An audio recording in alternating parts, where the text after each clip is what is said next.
Greetings all, and thanks for tuning in for this paranormal pit stop. Tonight, we'll be exploring an aged burying grounds located off of East 18th Avenue out of Eugene, Oregon, that sits just adjacent to the University of Oregon campus, acting as the largest of 3 of the eldest graveyards in the city, boasting around 5,000 interments over its 16 acres, and rumored to be roamed by the spirits of the dead after dark. Are you ready to brave the history and hauntings of the Eugene Pioneer Cemetery?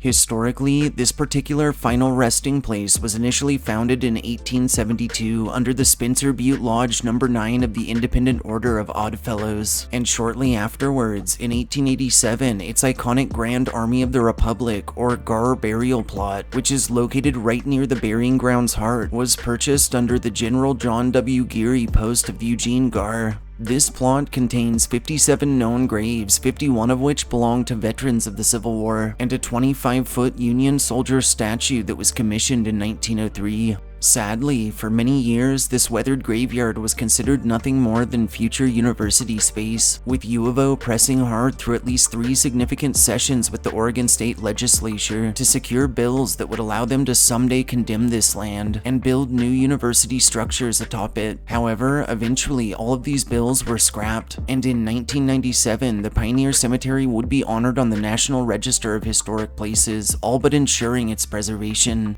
In 2007, the GAR plot would undergo a slew of restorations, issued under the Colonel Edward D. Baker Camp of the Sons of Union Veterans of the Civil War, and incidentally, many of these restorative efforts continue to this day. The Eugene Pioneer Cemetery remains open into the present, offering touring options while hosting community events, fundraisers, memorial services, and more. Disturbingly, over the years, this old plot has picked up quite the reputation for its purported associated paranormal activity, and for inexplicable phenomena that have persisted on site, and those braving its bounds have told of orbs and strange forms captured in the backgrounds of photography, of disembodied voices and footsteps heard from empty spaces, and of translucent entities spied drifting about after dark. One more famous campus legend that's been passed down through U of O alumni claims that on certain dates every year, all of the statues within the old yard come to life at midnight and roam around talking with each other and with any living present. Additionally, these statues have even supposedly come to the aid of various students in times of need.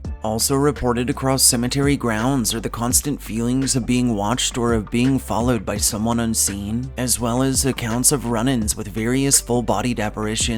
One more commonly encountered of which is that of a woman in white who's always sighted cleaning gravestones or tending the local spirits. A final popular fable tells that a number of passersby have heard the sounds of phantom bagpipes emanating from within the aged expanse, and several have even told of sightings of a spectral man in traditional Scottish regalia, observed playing said instrument late into the night. However, when the more courageous of these witnesses have attempted to approach this figure, they're usually met in disappointment, as he always seems to fade into the surrounding darkness.